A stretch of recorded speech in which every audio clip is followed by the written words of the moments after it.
Welcome to the Micro College Podcast. I'm Jacob Hunt. I'm the director of Thoreau College. We're a micro college located in beautiful southwestern Wisconsin.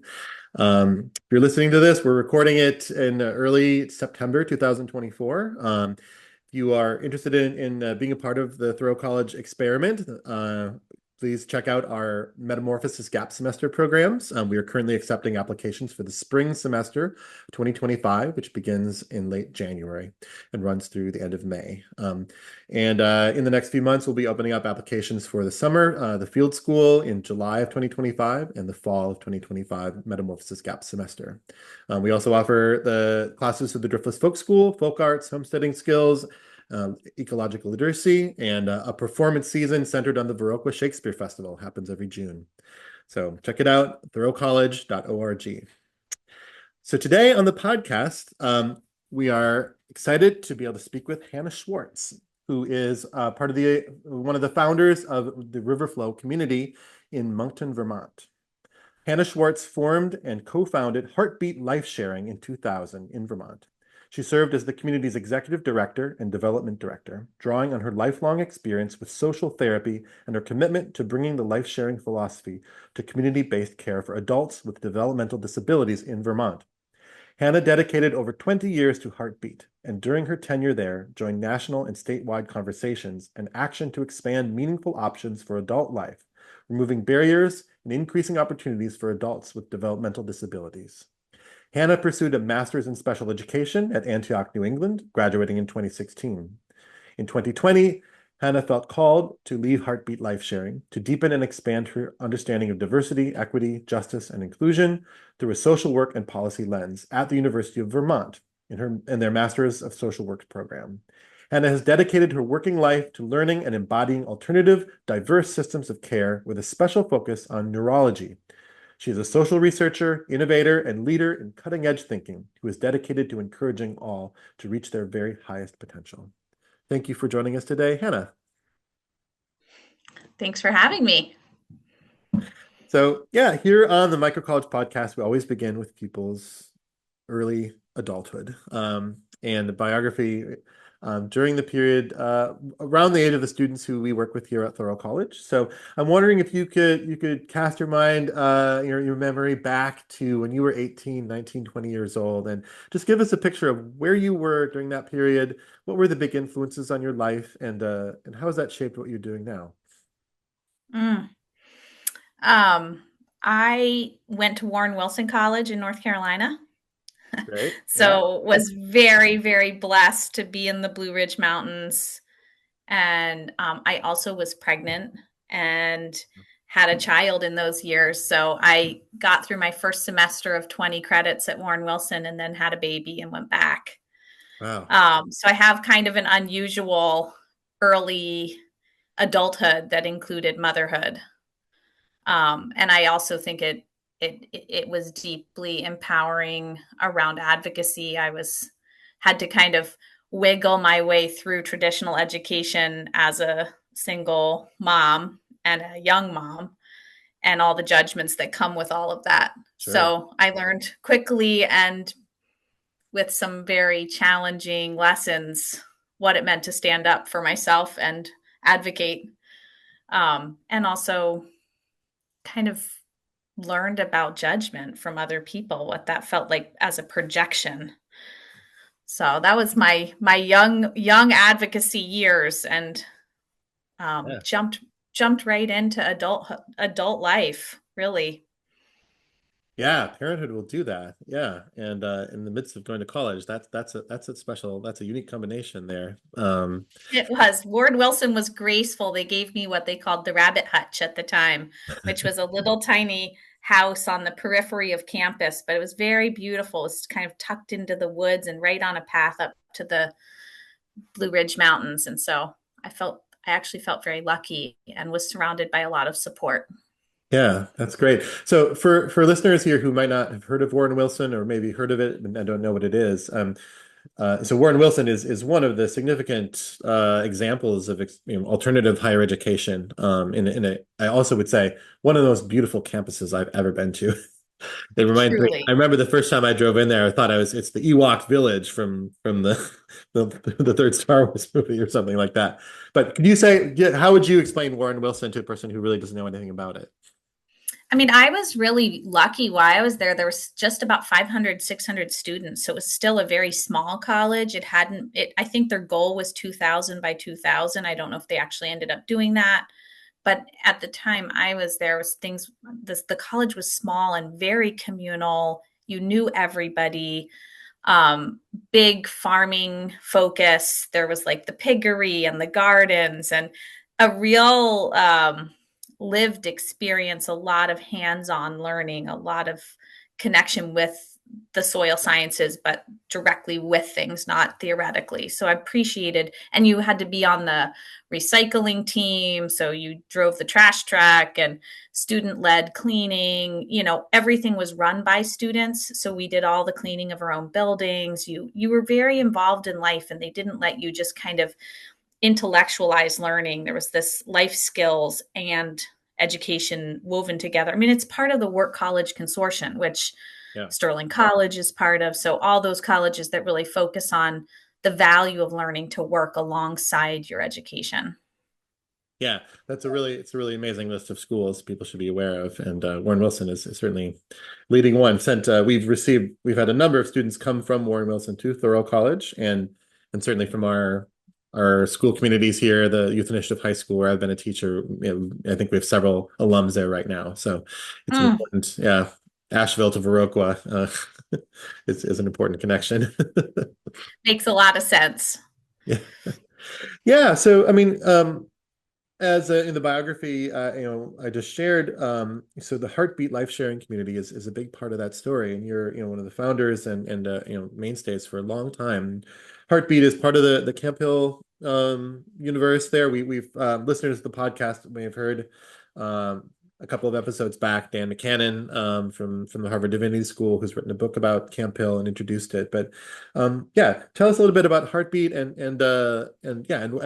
what the mission of that community has been.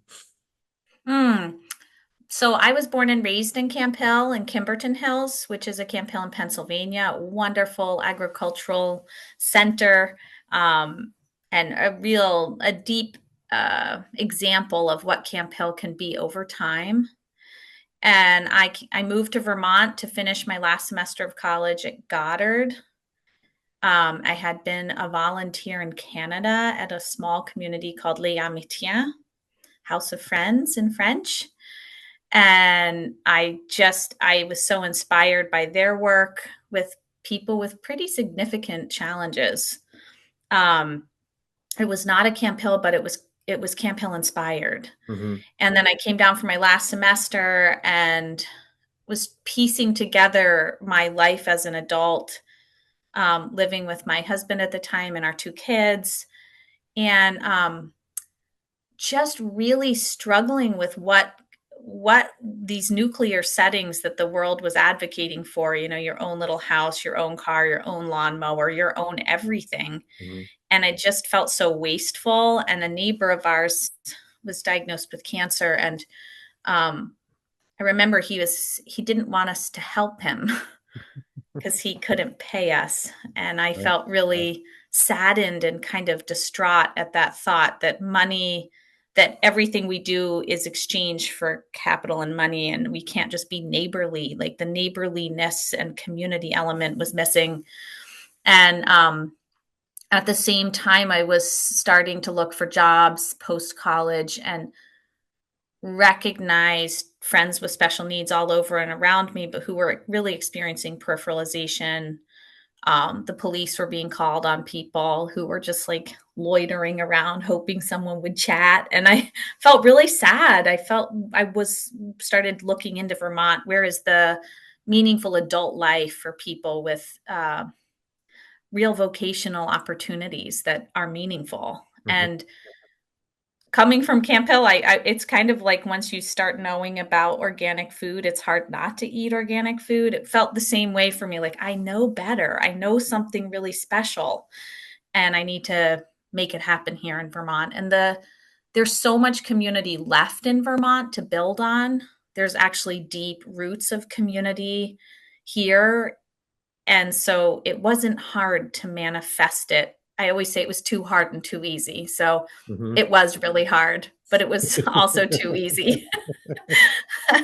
But I was driven both by my own longing to live closely with the earth and eat food that we'd grown, raise my family, and this idea of inclusion and dignified adult life for all people of all abilities. So, could all of that come together? And it did at Heartbeet. Yeah. Yeah, I have said this. I said this in my conversation with Dan, but I mean, some of the couple of Camphill communities or Camphill inspired communities that I visited are just stand as a beacon of service and of really a fullness of human life in terms of people serving each other, sharing their lives. Life sharing is all true. It's all it expresses very clearly what's happening there, and it's a beautiful model of really living out a vocation for everyone there. The different kind of categories of residents of a community are really giving to each other in really profoundly beautiful ways. So. Um, yeah, so say a bit more of the place, where where Heartbeat was located, and that's roughly where you are now, right? In Vermont. In the Oh, Vermonters are very particular. So Heartbeat is located up in the Northeast Kingdom of Okay. Vermont. It's a real area, and it's extremely rural with pockets of small towns. And Heartbeat is located kind of between Hardwick and Craftsbury on Route 14, and it's tucked up on the Old Town Farm. And when I was buying the land, when we were located where we would want to be, there was a Waldorf school very close by, the Walcott Waldorf School, that's closed since then. Um, and the community we were moving into was kind of a triangle of zero services. Hardwick was really considered kind of the armpit of Vermont, a not choice location. And the farm, I really felt like being where we were most needed seemed important.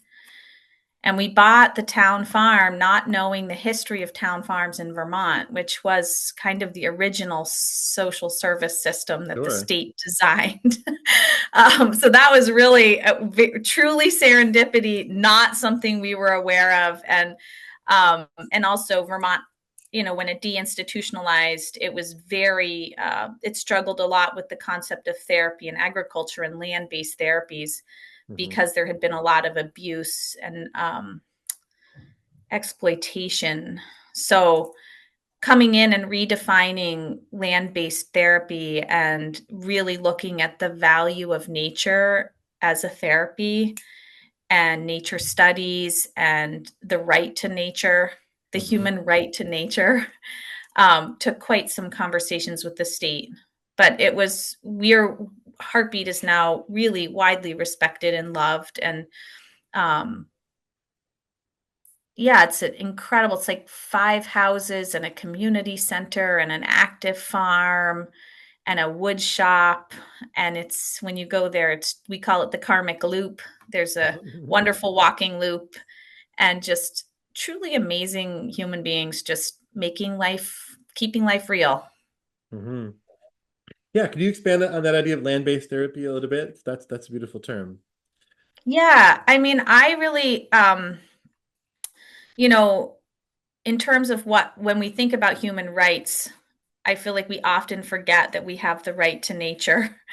Hmm. And a lot of rights are like the right to walk to a supermarket and access food and the right, but really this idea of the kind of natural geometry and gift of nature, especially when someone's struggling with behavior or overstimulation, that just taking a walk is therapeutic. Moving, lateralizing your body and moving your body and co-regulating with another human being out in nature in silence, I think is just so underestimated. And people wondered why, someone arrived at Heartbeet with a 16-page behavioral plan, didn't need a behavioral plan anymore. It's like, well, that's nature-based therapy. We did a lot of picking bouquets and delivering them to houses and making dandelion chains and Learning how also the service element, like not just being, none of us want to be just takers. All of us want to feel needed. And that was kind of what I said at Heartbeat. If someone is away on vacation and they don't feel needed, people only feel relief they're away, we're doing something wrong. Yeah. Then that person's whole world needs to be rethought of. Right. Because we need to be missed, we need to be wanted, and we need to be needed, all human beings.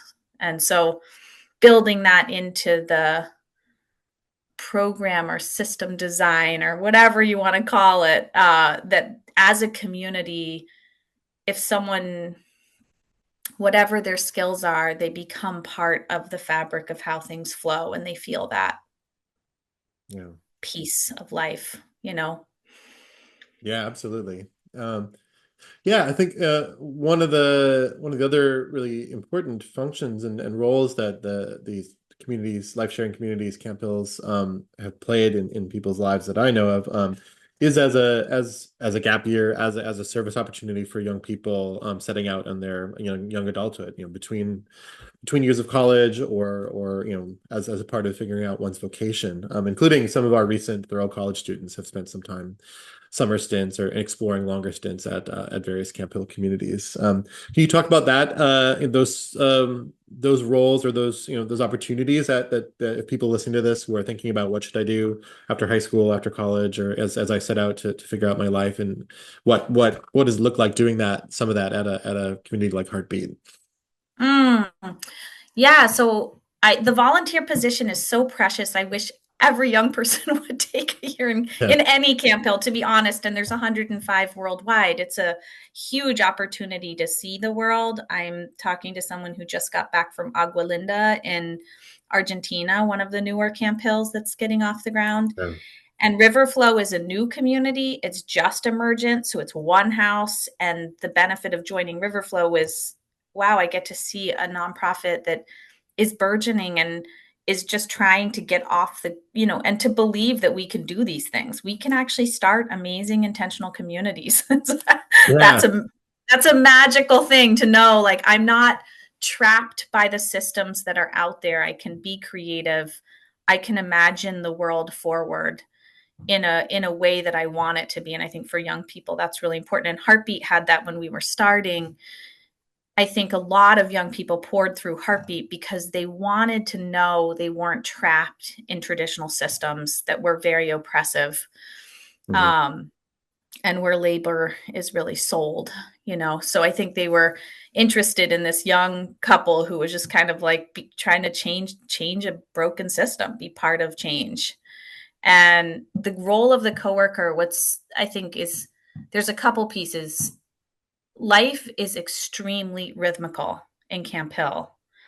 That's part of the rhythm. Rhythm replaces discipline in the sense that if you come in and you always put your shoes in your cubby, it becomes second nature, and then you don't trip over them in the hallway, right? Yeah. So it's like the rituals and the rhythm of daily life, it runs very smoothly, and people experience that who come into the world. And I would say it's not utopia. There's nothing, it's really rhythm. Rhythm is the magic you're watching. But the coworkers are really, they learn to cook, they learn to clean. And one of the most precious pieces is that they also do direct care with people who need their help. So sometimes it's brushing teeth or helping someone bathe. And I think that the vulnerability of someone depending on you often only really comes if you're a parent, right? Yeah. And that first time you bathe your own child, and so there's this opportunity to learn the dignity of caring for another human being who's totally dependent on you. And it raises something inside you that is hard to raise in any other way. I watch it change people, and the incredible generosity that's developed and the true friendship is just like I've never seen it in anywhere else. It's so astonishing. Yeah, it's a special experience. And I think for a young person to glimpse into some future capacities, Camphill really offers that. Yeah. Yeah, I think what you say about rhythm is so important, and I think yeah, all of us living in the modern world, have struggled with disturbed rhythms, arrhythmias, and the support of a community is so helpful. Oh, Our students coming totally. in, whether they're coming out of a year in college or they're coming out of high school or between things, setting up like intentions to get up and go to sleep at a particular times, journaling, particular meals. Like that is often very top of mind for the students who come into our programs, and we certainly see as one of our core missions in our gap semester programs is just Mm, setting up a daily, joining the beginning of the day with some singing and some observations of nature, some movement, meals together. Just a rhythmic kind of pattern is something that people are deeply hungering and are increasingly very aware that they're missing, I would say, or at least the students and people who are coming to us. And I can see that, in the context where the work of service is so clear to your fellow community members at a place like a Camphill community, that's another a deepening of the sense of meaning. It's clear what you should be doing because it's right there. yeah. I also think, we're so attached to verbal communication. And I don't know if you've read the book And There Was Light by Jacques Lussering, So excellent but book, wonderful book. Yeah. excellent book, very worth. I recommend it. And also The Pollution of the Eye that he wrote. But he says, eyes are the seeing gesture is such an outward gesture, and it's like going out and touching the world, not physically, but through your sight. And when you lose that sight, there's this inner perspective that's developed. And he points, and I think that Camphill fosters that ability. Said it's not that you lose something, your perspective changes. Mhm. He said, I'm so sick of blind people being treated like there's a deficit. He said, actually, we're enhanced. It's an enhanced other perspective. Mhm. And so I think when I was reading this, I'm just finishing that. I've read it before, but that stood out to me as such an advocacy statement, that in Camphill, you learn body language, you learn to read people beyond words and beyond what you're seeing. Even there's a kind of exchange that you and a different sensing of another human being that is fostered and developed and offered to you. And I think I notice people say, oh, people think I'm ask me what's special about me. Different coworkers have written, and I mean, they're doctors. They're not working in Camphill anymore, but people notice something is different about them. And I think they've developed a kind of sensitivity and ability to notice things in small ways that came out of their year in Camphill. Yeah. Yeah, so just people don't know that reference. Jacques Lussarin he was a scholar and writer, but he was blinded as a child, and then played a very active role in the French resistance to the German occupation during World War II, and in which his blindness was a special like gift actually that played into his role in that. And he's the book And There Was Light is a really remarkable kind of a spiritual biography and also World War II autobiography, right, of his life. Very yeah, talking about the capacities that are opened up when some other capacities are removed. It's really a great example of that. You know. So yeah, so you mentioned Riverflow, your new project, and maybe you could introduce that a little bit. What's unique about this project, and yeah, and also I think what you said about being involved at the beginning of something is really unique. That is always the mode that's called most to me. And so talk a bit more about the emergence of this new community. Mm. Yeah, so I had left Heartbeet. I got my master's degree in social work. I went into clinical social work, working with people struggling with addiction, and then found my way to Mansfield Hall, which is another very cool spot as their executive director in Burlington. It's a kind of a super dorm for neurodiverse, college capable, college curious students who just a fantastic crowd, both staff and students. Um, and in Burlington, they attend UVM, St. Mike's, Lake Champlain, CCV. So it's a dorm that it serves the students on a life skills level.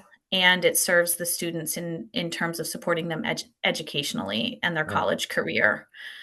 And I was busy there, and then the state of Vermont said we need more options. There was a study produced that said 602 adults with special needs are unhoused, Wow. and they just don't. And we're a small state; we shouldn't have that number. So Yeah.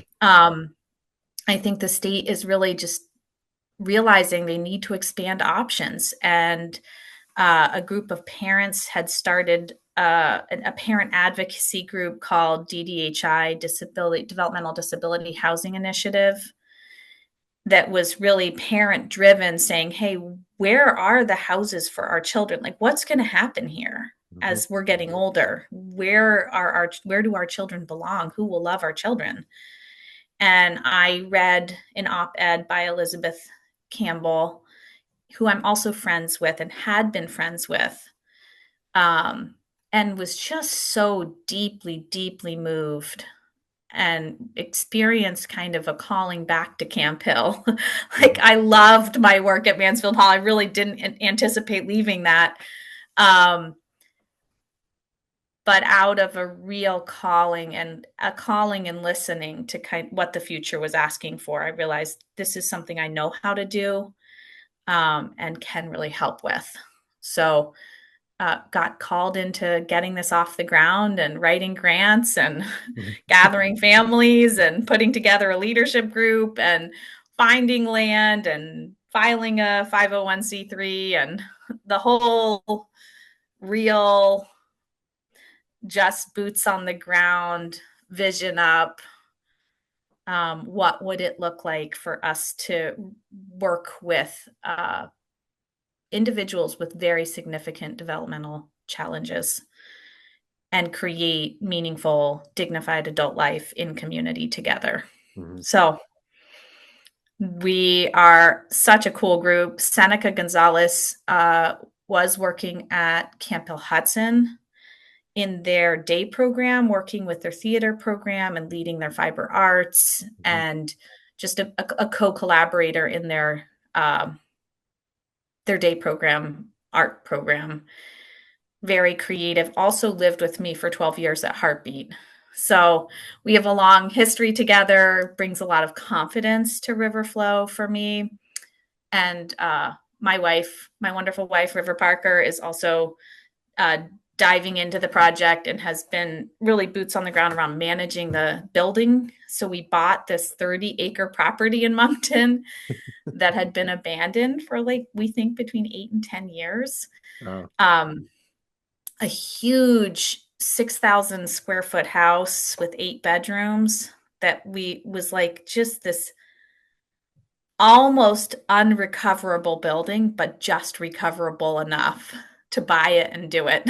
So um, it's a really, really magical spot that needed a lot of work. I mean, the perennial gardens are expansive. It's like a retreat land, Hmm. hundreds of thousands, probably over $100,000 worth of perennial beds, but like so covered up by weeds that you have to like carefully look for everything and like pull the grapevines off the quince bushes and pull the goldenrod back so you can find the hostas. And but it's been so fun, and so many work crews and volunteer crews, and the Monkton community has just shown up in droves with such positivity, and just one signpost after another of gratitude, like people just being so excited about this coming. So we've been kind of checking those signposts that tell you yes or no, and every single one is a yes, like, yes, do Yeah. this. So I feel like our collaborators are out there and really cheering us on. We've had, I mean, we had to raise close to $1 million in a year, and we've been just hammering away at it. And the state of Vermont's been very supportive. We've gotten two big state grants, and Act 186 was the first grant that gave us the initial planning funds. Hmm. So we've really felt supported all the way around by everybody. That's amazing. Yeah. Congratulations. Yeah. Yeah. I mean, you to be a person who's done this once before and to start over and do it again in a new place is, yeah, that's not everyone has that in them, even if they have it to do it the first time. So yeah, that says something about your vocation, your calling to your dedication to it. Um, so if there's a young person hearing this says, "Wow, I'm excited about this idea," what are the qualities or skills or the dispositions that you think that you're looking for would make a great fit for what you're doing Hmm. or a Camp Hill in general, and maybe specifically the kind of startup phase that you're in there? Yeah, I mean, I think Camphill can really, the bigger, older Camphills can absorb anybody. I always say if you're an introvert, you really have to figure out how to make community work because you have to step away, find the way, find the possibilities for stepping away and build a schedule that allows you that in breath. And I think community in general can be more complicated for introverts, Yeah, and they're so needed. I have to say, my colleagues that are introverts are they're my balancer. They say just the right thing when I'm really out of whack. It's amazing. So it's community needs introverts. So please come, even if you're an introvert, and know you're desperately needed. You balance everything in community.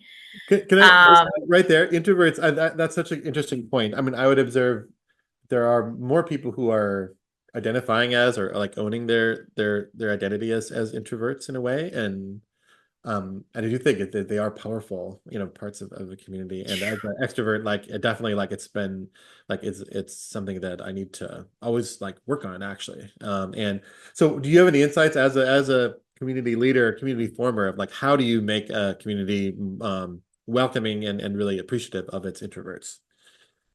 Yeah, I mean, I think, in traditional Camp Hills, a lot of us have built larger homes, so that can by its own nature be challenging just to live in the hub of a buzzing big home. And I've been thinking a lot about maybe putting a few tiny homes for staff and coworkers that love to be supportive but just need the peace and quiet of a separate space. And so I've been thinking, because here we are, we're at the beginning, we get to design this to be Right. inclusive of all people. And I've really been thinking about the introvert, and I think a lot of introverts stay for like 3 to 7 years and then leave because it's just like too much. It's like too overwhelming. But then you also get these Camp Hills full of all extroverts, and that is out of balance. That is not a good plan. So it's like I've really been thinking, how do we build this because of the privileged beginning spot we're in?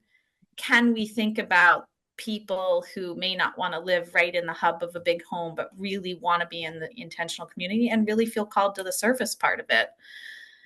Um, Yeah. so It's I'm like, I kind mean, of many of imagining tiny homes scattered around the many of bigger the homes. introverts I know are the most patient people I know too. And that seems like patience is Truly. a quality that's very valuable in any kind of a community. And certainly a community of people who are diverse and neurodiverse and differently abled in different ways. Yeah, good listeners, often really the people who do the reflective listening back into the community. And they can often be the accountable, account holders of like, nope, this is how it actually went down, Yep. because they were listening and watching and taking it all in versus just like being in the middle of it all. As someone who tends to be in the middle of, I think qualities we're looking for are human beings that are interested in exploring alternative lifestyles, are asking questions about what does it mean to be human today, Yeah. and how do we live more gently on this earth, who are really asking the environmental questions, but also are really open to kind of alternative economic structures, are curious about how to do money differently than it Yeah. has been done, and think about wealth distribution. How do we live in a more income sharing capacity, where we're not thinking about my money. And I love in Camphill, one of the powerful images in Camphill is that, I shouldn't focus on keeping my own light lit. I should focus on those around me and notice if their light is lit. but also count that my community members are noticing mine. So that in this, if you're interested in building that mutual reciprocity and care for each other, that Camphill is a great spot to come to. Yeah, And absolutely. it's skill building because we're not taught in very many places. That's right.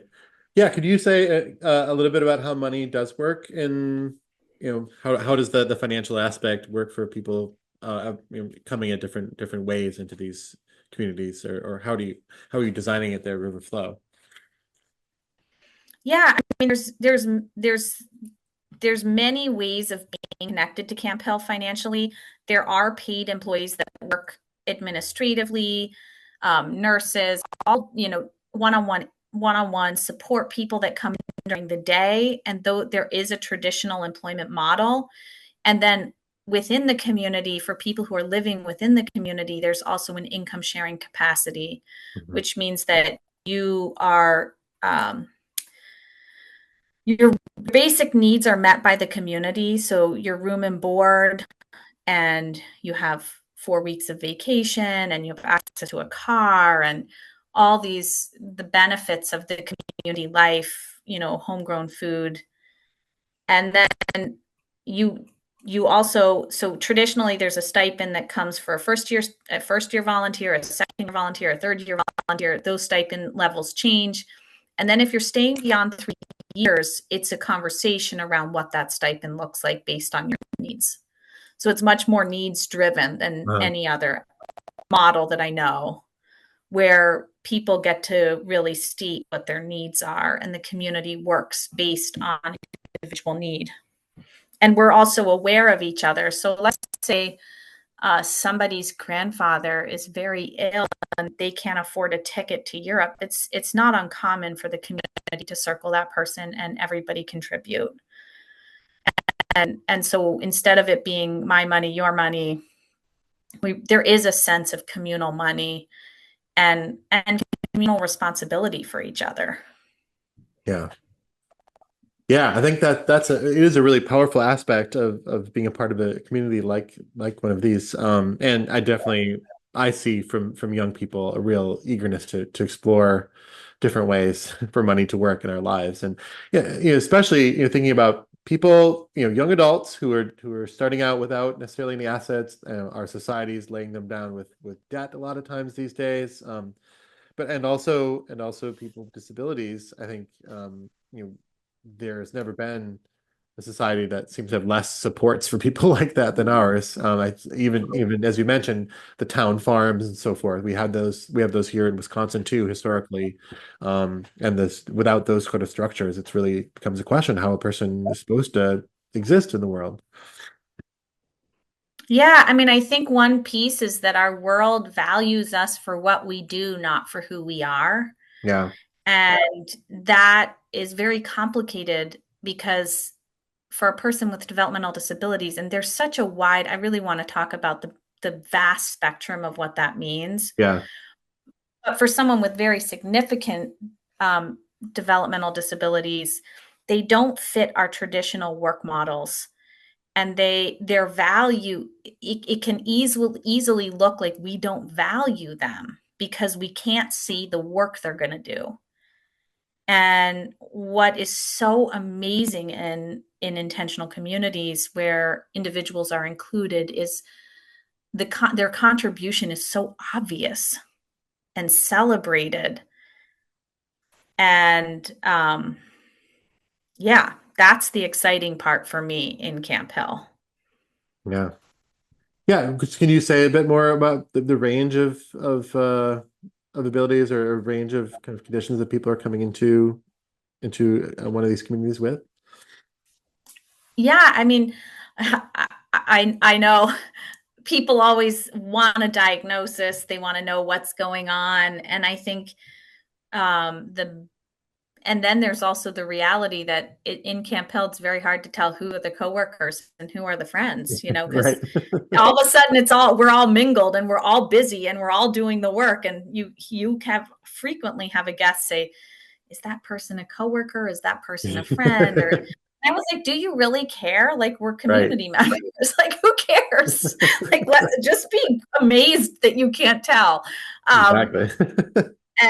and so I think, yeah, I think the spectrum of ability is enormous, and there are people who need help with everything from bathing, eating, dressing, to very capable individuals who really run the community and take tremendous pride in being leaders within certain vocational areas, for instance, farming or fiber arts or baking and life skill leadership, um, culinary, you know, even we have a lot of interest in kind of the healing arts. So teas and remedies. So kind of in the herbal, homeopathic, naturopathic remedy making. It's amazing. Like, it just depends on who's coming in, what their capacities are, what their interests are, and that's usually what drives the community's Mhm. vocational development. So, like at Riverflow, we have two people who are clearly land-based lovers and animal lovers. Like, definitely we'll have to get chickens and animals. Like, there's no these two guys are just like, that's what they want to do with their life, and that's what they're going to call us to have a small farm for sure. And then one of those individuals also is deeply connected to artistry, like fine detailed, incredibly focused kind of needlepoint level work.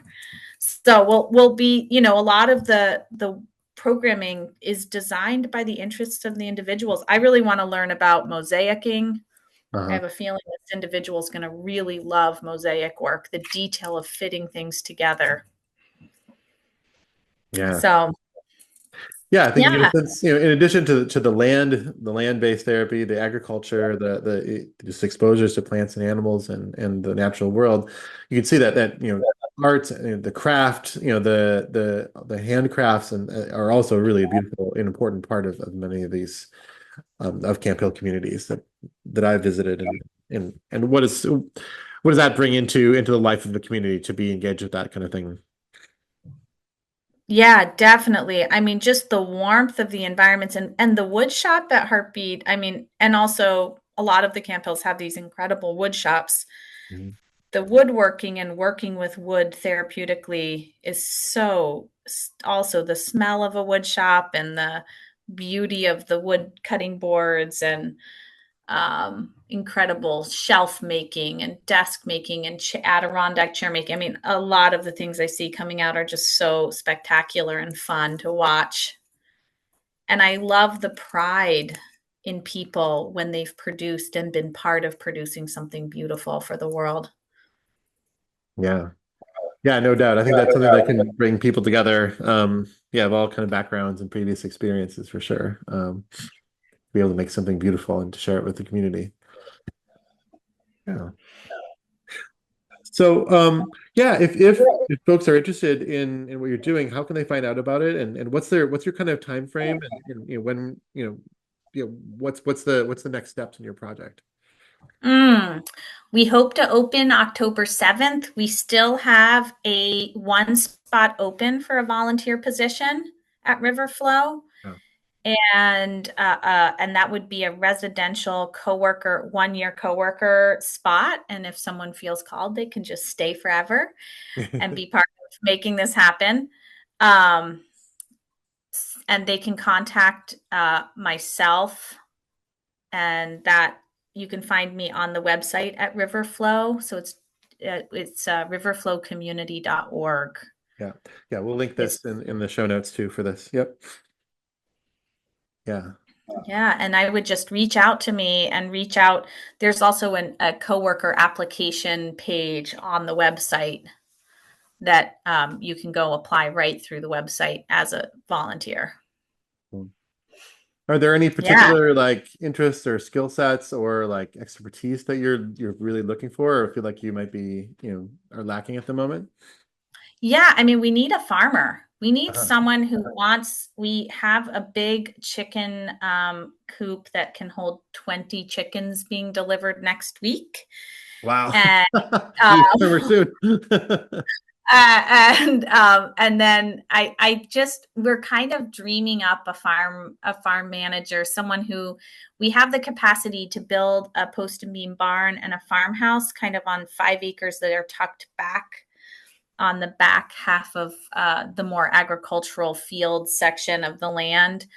And someone, but we don't want to really move with that until we have someone who feels really called to that land development, Uh-huh. taking on. And we're going to be a biodynamic farm. We really want to be organic biodynamic. Mhm. So someone who's interested in developing the land and really building out the land-based program. Yeah. Yeah, and the quality of the food, it goes right hand in hand with the quality of the rhythm of the day and of the year, and the quality of the physical spaces. I mean, the food that's produced in these communities is top best, it's highest quality and biodynamic and organic food and from well-tended land. And so that certainly is Mm. it's an important value from what I can tell. Totally. I always say food is another way to tell time. Yeah. And when your senses don't give you like the capacity to read a clock, when you're, oh, it's apple cider pressing time, it's apple picking time, it's harvesting the squash time, it's digging the potatoes, oh, it's fall, like there's just food can also be a way of telling time. Yeah. And I think that many people, with some forms of disabilities end up, spending time in hospitals or other institutions and where the food is notably bad. And that Yeah. can't be helpful. Institutionalized food is the worst. So I think that's a, another just a humanization of being in a place like a Camphill where, where you are respected in that dimension as well. Yeah, that your body, I know, and the health outcomes in Camphill are not discussed, but are tremendously different than traditional outcomes for people with neurodiversity. And that very much is connected. I always say it's the food we eat. It's also the joy of life itself.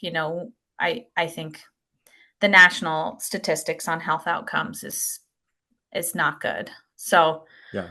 I would love to see a real research study on that. Someday, somebody, maybe that's who we're looking for. Researcher, yeah. Research and design, yeah. Wonderful. Well, Hannah, is there other things that you think that we should know about what your work there and about the Riverflow community that as it forms? Just that we're looking for inspired collaborators that want to join Riverflow, and we're going to be building 3 to 4 additional homes Uh-huh. on the property. We're in the middle of designing that, and that will also include a small community center and craft space, and also a barn and a farmhouse. So we will need quite a few additional long-term carrying members of the community, as well as short-term volunteers who want to be the flow through the seasons. But I think we're looking for probably 4 additional families to join us that are interested in long-term, and we're near to the Champlain Waldorf School. Mhm. So one of our commitments is that, people coming towards us have access to Waldorf education for their children. Yeah, fantastic. Well, thank you for sharing about what your work is, and thank you for your lifetime of service to people. And yeah, it's so exciting to hear about it. Thank you for sharing. My gosh, thank you so much for having me. Really appreciate it. And I'm also just so amazed by Thoreau College. I mean, I connected with you because I reached out, and just so grateful that Thoreau is out there doing Thank its you. work. Yeah, thank you. Right back at you. All right. Yeah. Thank you. Okay.